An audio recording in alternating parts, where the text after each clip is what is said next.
Hello' বন্ধু বান্ধৱীসকল, আকৌ এবাৰ স্বাগতম জনাইছোঁ নতুন এটা ভিডিঅ'লৈ।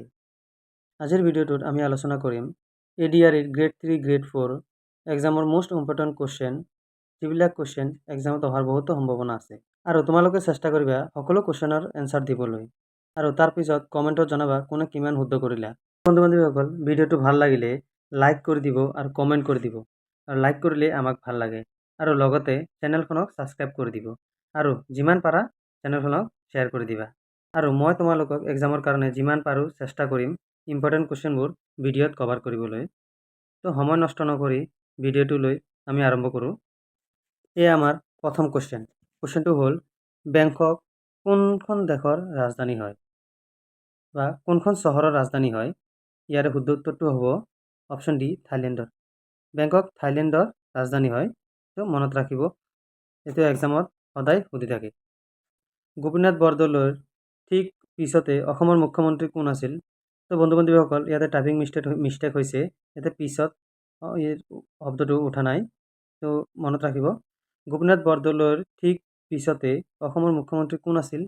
ইয়াৰে শুদ্ধ উত্তৰটো হ'ব বিষ্ণুৰাম মেধি। বিষ্ণুৰাম মেধি আছিল গোপীনাথ বৰদলৈৰ ঠিক পিছতে অসমৰ মুখ্যমন্ত্ৰী, অপশ্যন চি।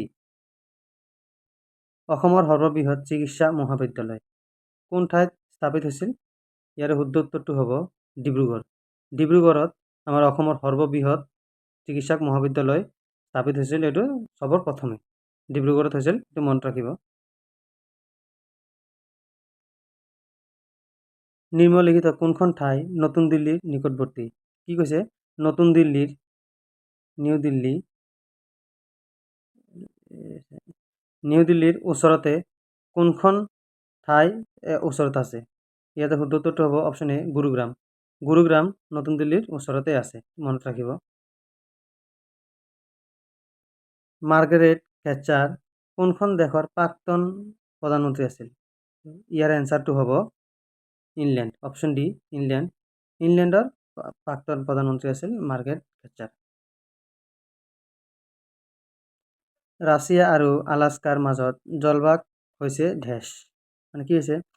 ৰাছিয়া আৰু আলাস্কাৰ মাজত জলৰ ভাগটো যে হৈছে, তো কি কয়?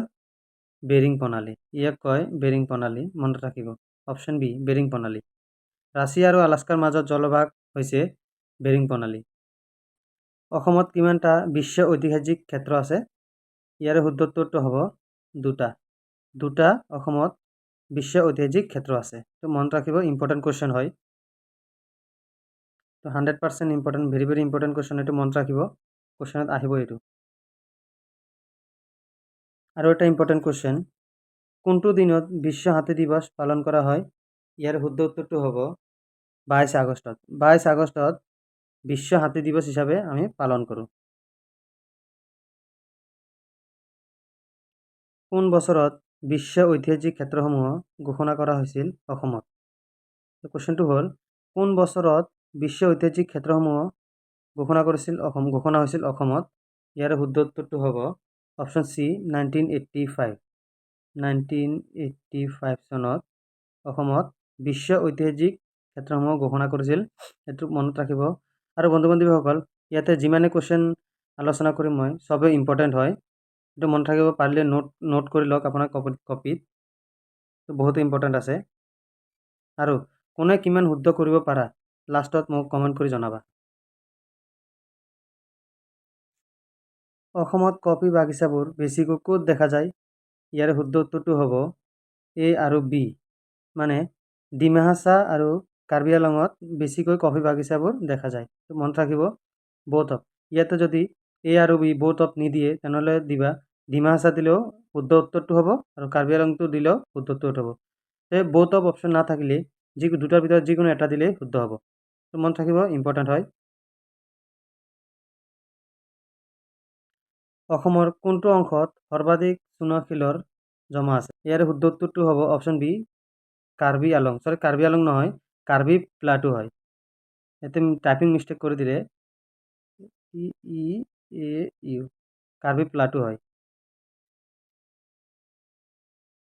মনত ৰাখিব, অসমত কোনটো অংশত সৰ্বাধিক চূণশিলৰ জমা আছে? এনেকৈ কুৱেশ্যন আহিলে তো এনচাৰ হ'ব কাৰ্বি প্লাটো। তো মনত ৰাখিব। অসমৰ মুঠ প্ৰশাসনিক জিলাৰ সংখ্যা কিমান আছে? অসমৰ মুঠ প্ৰশাসনিক জিলাৰ সংখ্যা আছে 35খন। তোমাৰ দেখো অসমৰ মুঠ প্ৰশাসনিক জিলা 35 অপশ্যন ডি অপশ্যন বি শুদ্ধ উত্তৰ। তাত পোৱা গুৰুত্বপূৰ্ণ প্ৰাণীটোৱে কোনখন বন্যপ্ৰাণী অভয়াৰণ্যৰ নাম ৰাখিছে? ইয়াৰ শুদ্ধ উত্তৰটো হ'ব গিবন। গিবন ইয়াৰ শুদ্ধ উত্তৰ। 2021 চনৰ চৰাই লোকপিয়ল অনুসৰি কাজিৰঙা ৰাষ্ট্ৰীয় উদ্যানত কিমানটা চৰাই প্ৰজাতি পোৱা যায়? ইয়াৰ শুদ্ধ উত্তৰটো হ'ব 96। 2021 চনৰ চৰাই লোকপিয়ল অনুসৰি কাজিৰঙা ৰাষ্ট্ৰীয় উদ্যানত 96টা চৰাই প্ৰজাতি পোৱা যায়। তো মনত ৰাখিব, ইম্পৰ্টেণ্ট আছে।